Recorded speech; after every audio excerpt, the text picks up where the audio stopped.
Welcome to Discovery! Roll the intro, please.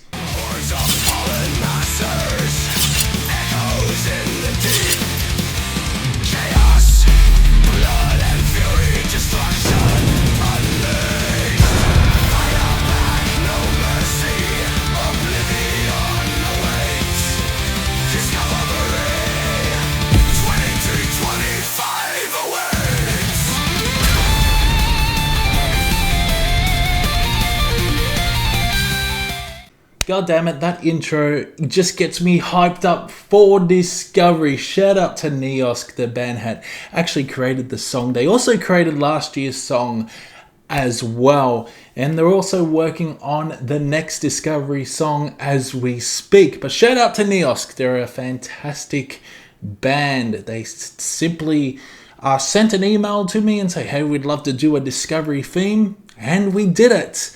But yeah, 2025 awaits. So good. Anyway, welcome back to another episode of Discovery. Yes, we're still on February 7th, and I've got a few more albums to share with you that really caught my attention.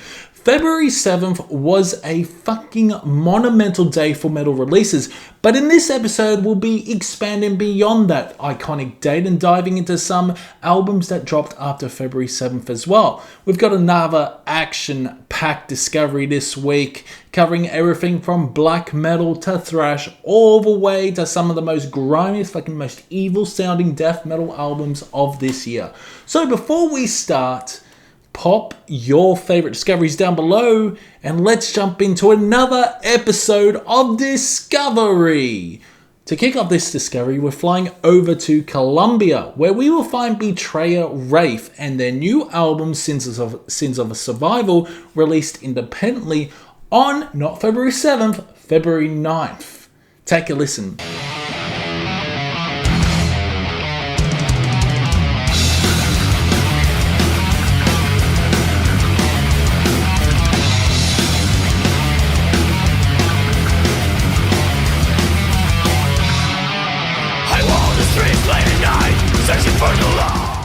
This is a high-energy, no-frills thrash metal record packed with aggression, relentless riffs, and blistering solos. The vocals lean toward a growly, harsh delivery reminiscent of Testament in Creator and even early Sepultura. The guitar work and drumming are relentless, driving each song forward with uncompromising speed and fucking power. The songs here are straight to the point, embracing classic thrash metal structures, simply yet effective with riffs that are bouncy and fucking infectious. This is balls to the wall thrash, delivering killer tracks one after another.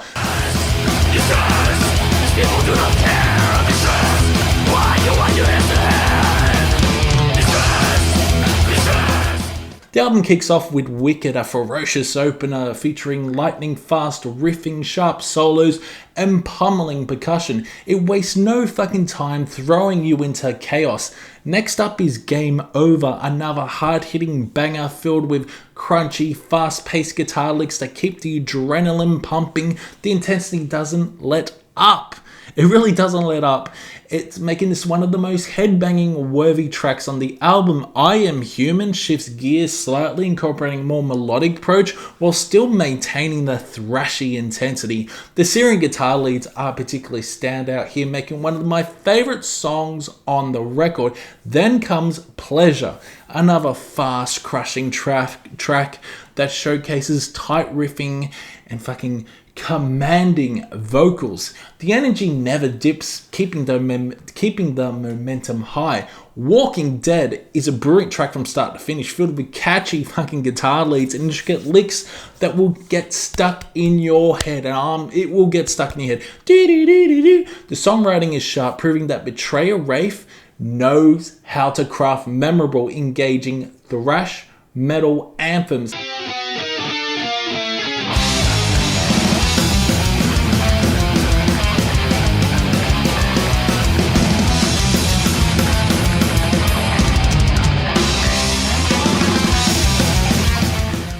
Land of Sins opens with fantastic guitar intro, setting up soaring solos and a prominent bass presence that adds depth to the track. The chorus is particularly strong, delivering classic thrash metal chant a long moment.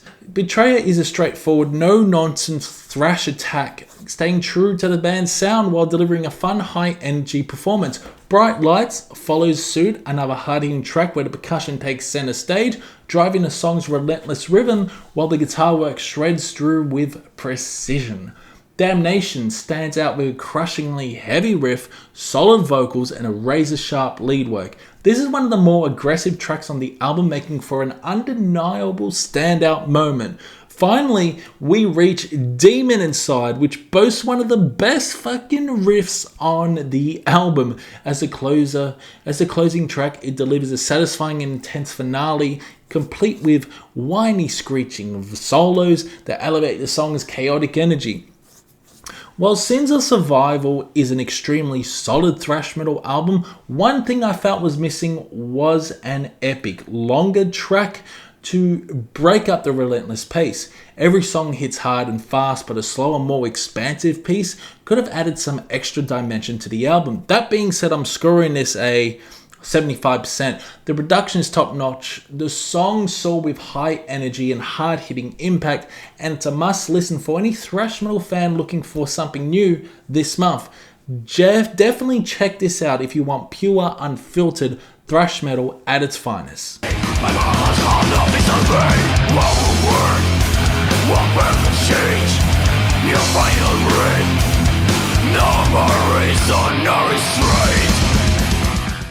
Let's go back to February 7th, the iconic date that saw the release of countless great metal albums. This time we're heading to Italy, where we discover Sakahiter and their long-awaited debut album Samnite Black Metal, released through Time to Kill Records. Take a listen.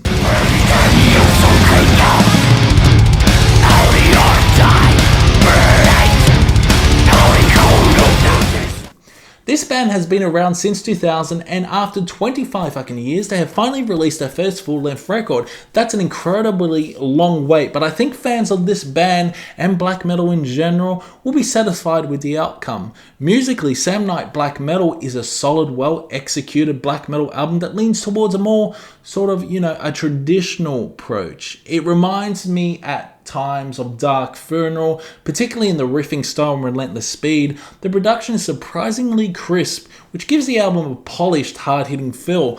While some may prefer a rawer sound for black metal, the cleaner production doesn't take away from the intensity. Fuck no, it doesn't. It, in fact, makes it much heavier. There's nothing overly complex here. The songwriting is straightforward, sticking to traditional black metal structures without too many unexpected twists. However, the inclusion of chanting elements in some tracks adds an epic ritualistic feel that gives the album a unique character. The album opens with The Sacrum, a solid track that immediately pulls you in. The guitar work is tight and the vocals are sharp and commanding. The chanting sections enhance the song's grandiosity.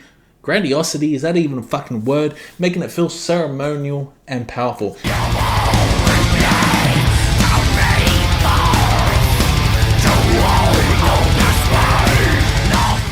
Next up is Cutilia, which picks up the pace and delivers some of the strongest drumming on the album. The dark melodies intertwine with the intensity of the percussion, creating a track that hits hard but remains atmospheric. Then got Keres follows, offering strong chord progressions and intricate riffing that keep the momentum going. This is one of the more dynamic tracks where you can really appreciate the melodic undertones beneath the aggression. Then comes Right of Caressus Mundus, which stands out due to its unpredictability. The flow of the song shifts between different tempos, making it one of the more atmospheric and engaging tracks on the record. There's a dark, almost fucking cinematic quality to it, making it a highlight of the album.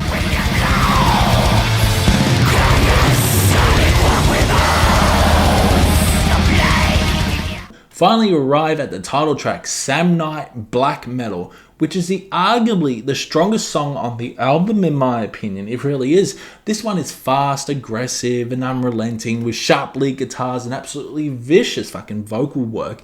It leaves a lasting impression to me, and probably for you, bringing the album to a ferocious close. Overall, Samnite Black Metal is a good album, but not a great one. While it has strong moments at times, it feels a bit monotonous. Many of the songs follow a similar structure, and there aren't many surprises. I believe the production could have been a little bit rawer, which would have given the album more menacing and immersive feel. With that being said, I'm scoring this a 65%. It's a well-crafted black metal album that fans of the genre will enjoy, but it doesn't quite push beyond its influences. If you like ritualistic black metal with a mix of melody and aggression, this is still worth checking out. So, go fucking check it out.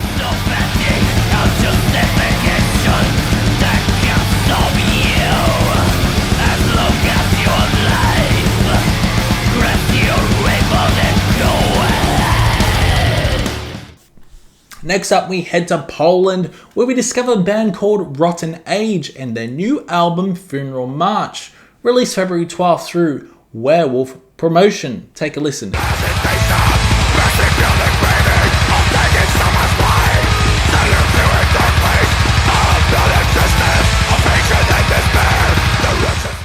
This album doesn't reinvent the wheel, but it delivers exactly what you'd want from raw, abrasive black metal. It's cold, primal, and unrelenting with a sound that embraces tradition rather than innovation. The vocals are vicious, cutting through the mix with piercing, blackened shrieks, and the riffs are razor sharp, channeling that fucking icy aggression of second wave black metal. If you're a fan of bands like Satanic Warmaster, even Marduk, Dark Throne, this record would likely strike the right chord with you. The production is intentionally raw. It's not lo-fi, but it's still got that raw primal feel, capturing that primal old school aesthetic.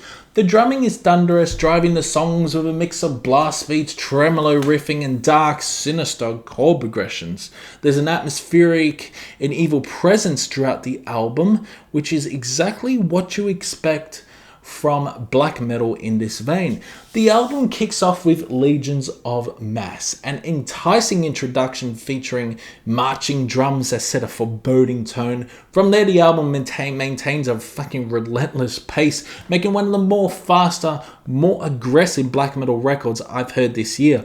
Dark Place is a ferocious track leaning into the early to mid-era Marduk style with its razor-sharp riffing and unrelenting intensity. The guitar work is fantastic and the vocals are particularly strong here, adding to the overall menacing atmosphere. At the Burning Gates of Paradise slows things down, introducing a more controlled, deliberate heaviness.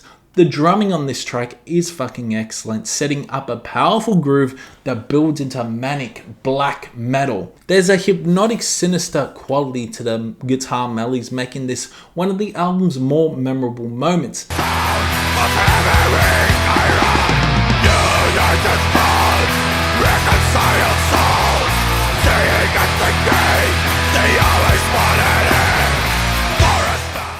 The Final Judgment, the song, brings the speed back, delivering a merciless assault of blast beats, icy tremolo riffs, and furious fucking shrieks. This is one of the heaviest tracks on the album, showing Rotten Age at the most aggressive.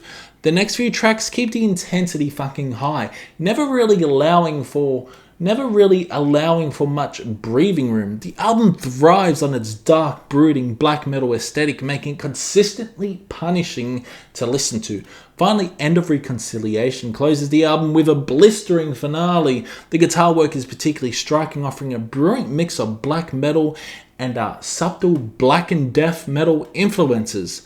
The vocals take on a deeper, more guttural edge, adding a layer of intensity to the song's climactic moments. Overall, Funeral March is a solid black metal album, though it doesn't break new fucking ground.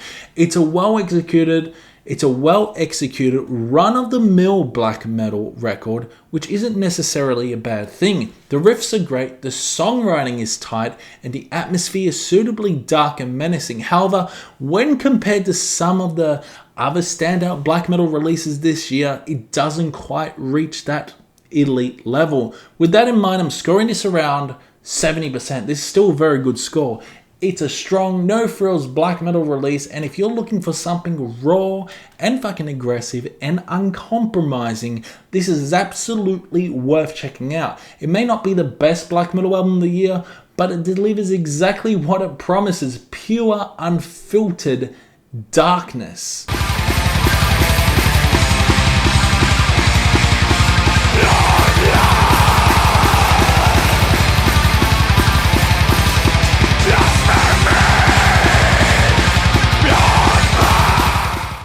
Next up, we travel back to France, where I discovered a black metal band called Berlial, and their new album, Nourishing, the Disaster to Come, released February 7th through Kingdom of Music. Take a listen.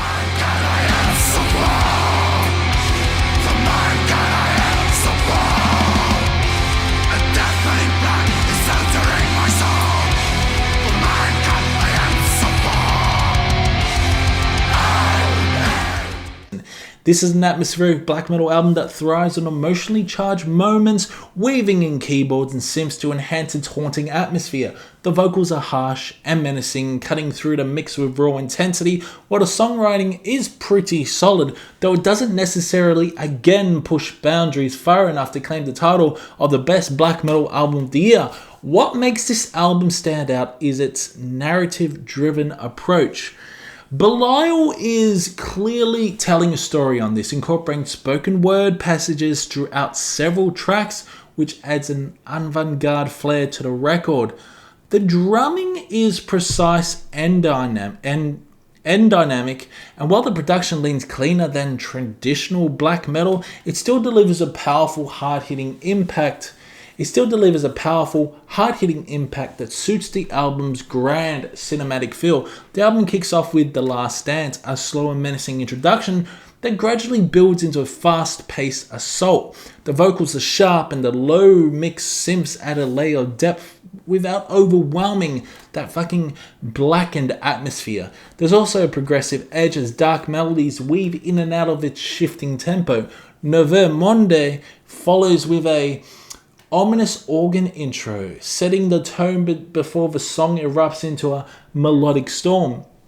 The songwriting here is exceptional, blending ethereal and even post-metal elements into the blackened atmosphere. The closing section is particularly intense, with furious blast beats and manic vocals leaving such a whoa, yeah.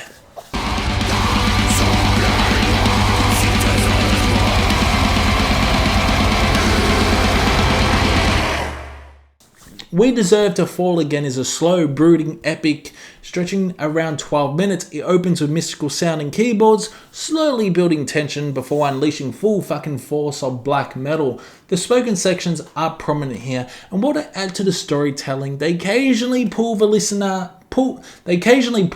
out of the music's hypnotic grip. The vocals shift between desperate shouts and piercing shrieks, carrying an overwhelming emotional weight. Erebe de la Finitude takes a different approach, balancing heavy blackened sections with soft, clean guitar passages. The transitions between these contrasting elements are seamless, and the keyboards add a dreamlike atmosphere.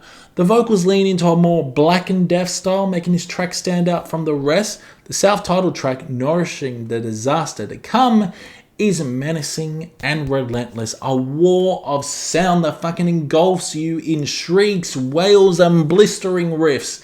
It is arguably one of the most evil sounding songs on the album, evoking sheer chaos and despair.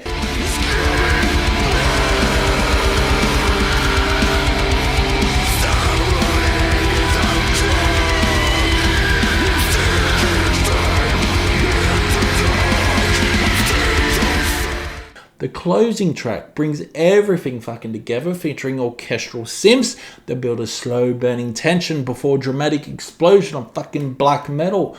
The spoken word elements return in the intro, grounding you back into reality before the song dives into pure sonic madness. The middle section is particularly unhinged, with agonized wails and screams reminiscent of even Silencer, before a massive black metal breakdown takes over, driving the song toward a crushing finale. Overall, I was impressed with Berlial's approach. Their ability to blend intricate compositions with sheer emotional weight creates some truly mind-blowing moments. However, I did find that the frequent spoken sections occasionally disrupted the immersion, pulling me out of their world and back into this fucking shit world. With that being said, I'm scoring this a 75%. It's a very strong album. While it may not be the genre-defining release, it is a solid, well-crafted black metal experience. If you're a fan of atmospheric and even avant-garde approach styles of black metal, this is definitely worth checking out. So go check it out.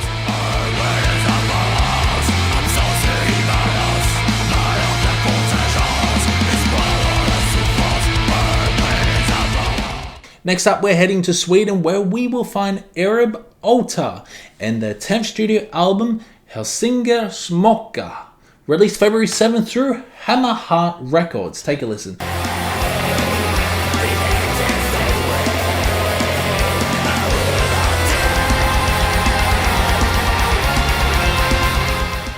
So sharpen your swords, we're in for a fucking wild ride. This album is Viking metal through and through, infused with black metal elements that at times remind me of, what's that band? Einherjar, and even Enslaved. Ereb Altor have been around since 2003, steadily refining the sound across a decade of releases. And with this album, it still offers a solid mix of soaring melodies, crushing blackened sections, and epic atmospheres. There's some truly great guitar work on this album, from heavy chugging riffs to tremolo-picked black metal sections, all carried by the production that gives the music such a grand, majestic quality.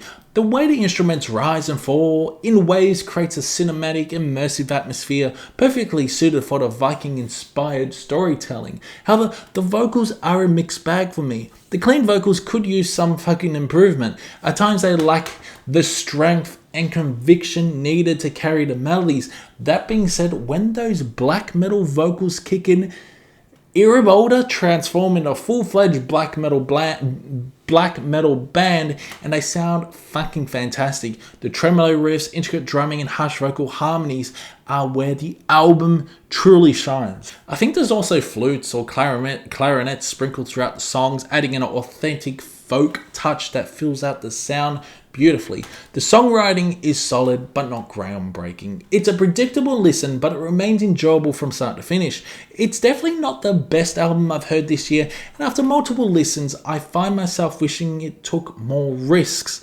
The first few tracks stick heavily to clean singing, which might be a turn off for those expecting a more blackened approach. By track 4, however, the album finally delivers the intensity I was waiting for, with blistering blast beats, razor-sharp guitar work, and vicious blackened vocals. Unfortunately, even in its heaviest moments, the clean vocals persist, sometimes even appearing midway through an otherwise punishing fucking black metal section, which can feel at times jarring to me. So Valkyrian Fate kicks off the album with a hard-hitting Viking metal anthem, though it only teases at the black metal elements that emerge later. The title track, Hälsingemörker, has a monotonous but undeniably catchy riff, though I feel harsher vocals throughout would have elevated it further.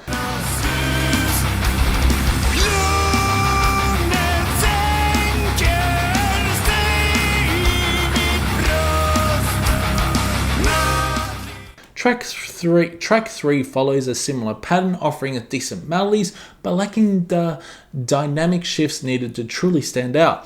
I did really enjoy the atmospheric beauty of the waves, the sky, and the pyre. This track is a lush, slow-building piece that eventually erupts into an epic finale, folk instrumentation with heavier sections. The lead guitar work is particularly striking here, giving the song an almost cinematic feel.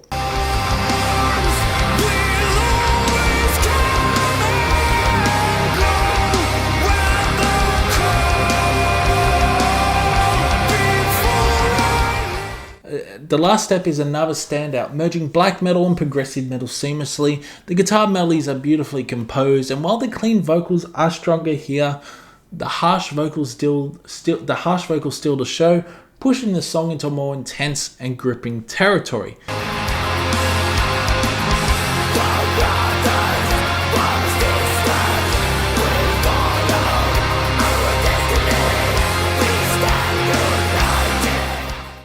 Ereb Altor are clearly in the element here when they leaned into the blackened side, and I found myself wanting more of that throughout the album. With that being said, this album is a good album, but not a great one. There are moments of brilliance, but I can't help but feel tracks 2 or 3 could have benefited from a heavier black metal sections, making the album more unpredictable and engaging. Scoring at a 70%, the atmosphere is immersive, but in comparison to some of the stand-up releases of 2025, this album falls just a little short. It's an enjoyable listen, especially fans of Viking metal, but it lacks the depth and intensity that could have pushed it to the next level. Definitely worth checking it out, but it won't be at the top of my list for the year.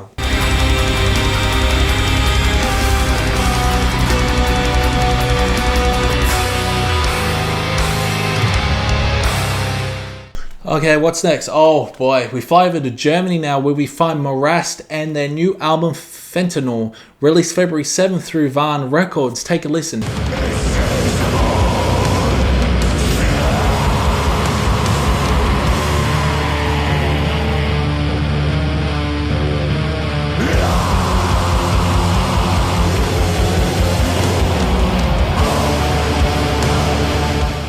This album is a monstrous force of nature, running at just around 34 minutes, yet managing to grab you by the nuts and hurl you into darkness. The music is dense, suffocating, and dripping with atmosphere, while the vocals are absolutely fucking monstrous, delivering feral guttural intensity. Beneath all the crushing weight, there are fantastic hidden melodies that emerge like whispers from the abyss, giving the album an eerie and hypnotic quality. At its core, Fentanyl is a death doom juggernaut, seamlessly blending fast-paced relentless assaults with slow trudging sections that send shivers down your spine. There are also elements of black metal woven into certain tracks, adding to the album's bleak and oppressive nature. The guitars grind like rusted machinery, chugging and screeching as if they're dragging you deep into a void. The atmosphere is an overwhelming, crushing weight, and for 34 minutes, this band holds you hostage, worming their way into your mind with their dark, suffocating instrumentals. The album kicks off with "A Furor and Ecstasy," a pummeling track from start to finish. It shifts between slow, doomy sections and ferocious death metal assaults with monstrous vocals that sound like something clawing its way out of a fucking tomb. Then comes Aratron, another hard-hitting track where sharp drum work and bleeding guitar leads create a suffocating atmosphere. The melodies slink and out of the mix, giving the song an almost hypnotic feel despite its punishing intensity. Then we got War Comes Closer, begins with a slow, whiny guitar intro, setting the stage for one of the most crushing tracks on the album. The percussion is absolutely devastating on here. The guitar work is eerie and unsettling, and the bass is thick and prominent, driving the song's overwhelming sense of dread. The vocals have even a blackened edge, and while the song maintains a slow, methodical pace, it gradually picks up toward the end, leading into spectral, ghostly guitar work reminiscent of like Spectral Voice. Easily one of the album's most haunting moments.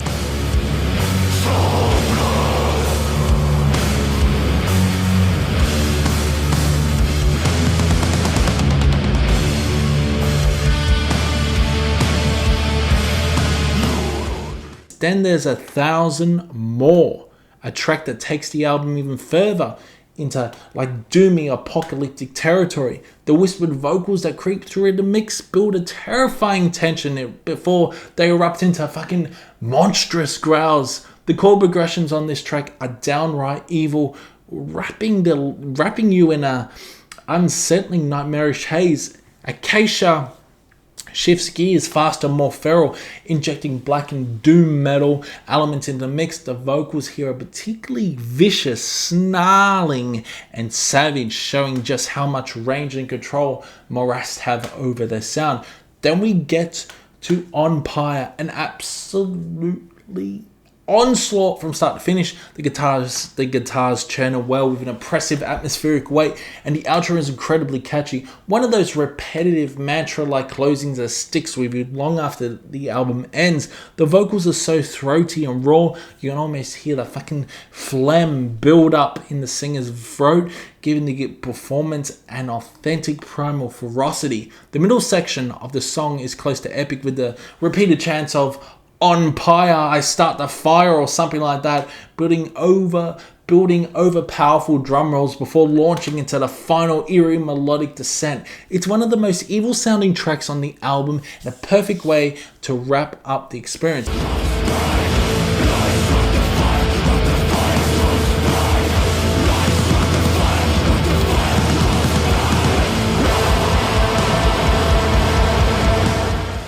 With that being said, I love this album, Fentanyl. It's terrific black and death doom album filled with so much atmosphere and intensity, yet never losing its sense of melody and structure. The production is brilliant, keeping everything raw and fucking suffocating, yet clear enough to allow every detail to shine. 85%, man. Morast delivers something truly terrifying here. An album that feels short but absolutely massive in impact. It's oppressive, visceral, and hypnotic. A monument punch to the gut that lingers for a while. If you haven't checked this out yet, do it. Do it now, motherfuckers.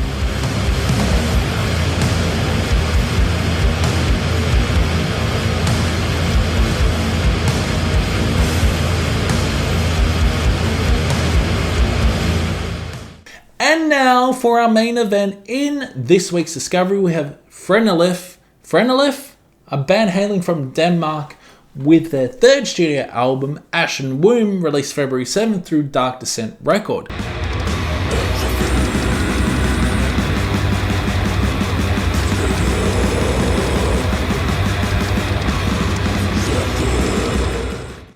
Wow. This album is a grueling, suffocating experience from start to finish, with production caked in fucking grime, immersing you in a murky, cavernous abyss. Phrenelith deliver crushing death metal infused with elements of doom, veering into death doom territory in certain passages. The atmosphere is oppressive, the sound massive, and yet it never feels monotonous at all. This band knows how to harness atmosphere through the guitar melodies, and the songwriting here is nothing short of excellent. The vocals are very similar to Morast. They are monstrous, deep, guttural, and cavernous, as if they're echoing from the depths of some ancient tomb. Each song feels like a descent into a new evil-sounding world filled with shadowy riffs and foreboding tension.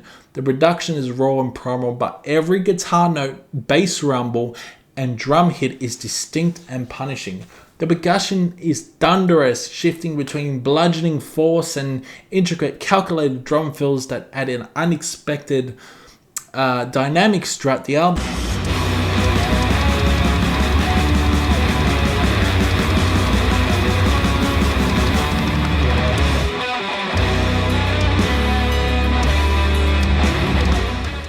The guitar work is razor sharp, filled with dirty twisted melodies that cut through the mix like rusted blades. At first listen, these songs might seem simplistic, but the album's true magic lies in its ability to engulf you over time. It's hypnotic and addictive, but not something that hits immediately. I'll admit that. My first listen left me thinking it was good, but not great. Yet something drew me back, and by the second listen, it fucking clicked. That's when I realized this is an exceptional take on old school death metal with a unique twist. The production has that raw atmospheric quality reminiscent of bands like Molder, a sound that feels dirty, oppressive, yet strangely immersive. The guttural vocals in particular lean heavily into like that death doom territory, with the way each phrase is drawn out, adding an almost ritualistic cadence to the music. Opening track, Astral Larvae, immediately sets the tone, slow and brooding and perfect for a measured hypnotic headbang. Then we have a Husk Wrong Dry, an absolute banger that cements the album's atmosphere while picking up the pace with searing lead guitars and technical accent-heavy drumming. The drum work here is fantastic, throwing in unexpected fills and patterns that elevate the song beyond typical cavernous death metal. Then comes Nebulae, a 6-minute track filled with fantastic songwriting and eerie, unsettling clean guitar sections at the end. The way this track builds and transitions feel crushingly heavy, reminding me of something Temple Void might craft. Slow, methodical, and devastating. Stagnated Blood delivers one of the most memorable riffs on the album, a sinister looping hook that instantly gets stuck in your head. This track is terrific from start to finish, with its balance of fucking droning heaviness and unexpected shifts in pace.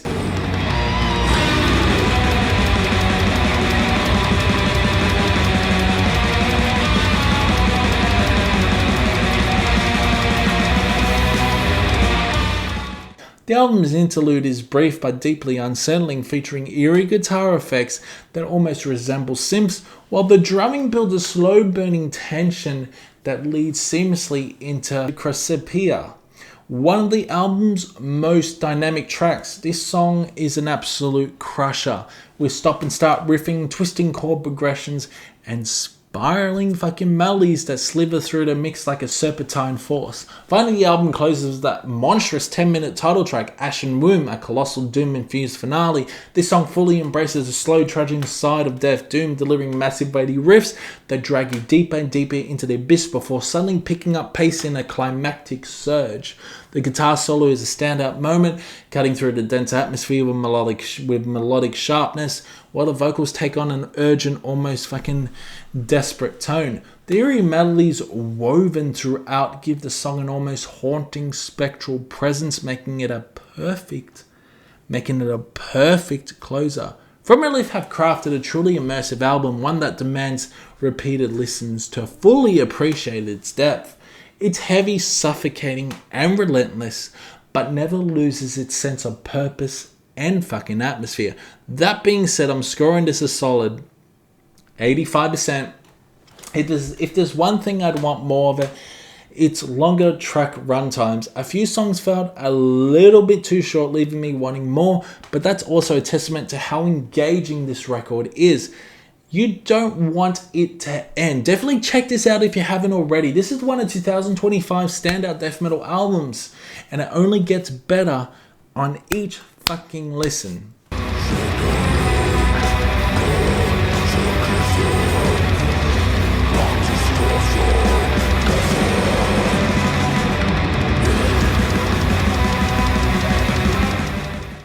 So yeah, that's it for this week's Discovery. Hope you guys did enjoy it. Well, February 14th. So we still haven't covered this week's metal releases. It's just that it's February 7th, and even this week has been such a monumental week for 2025 metal.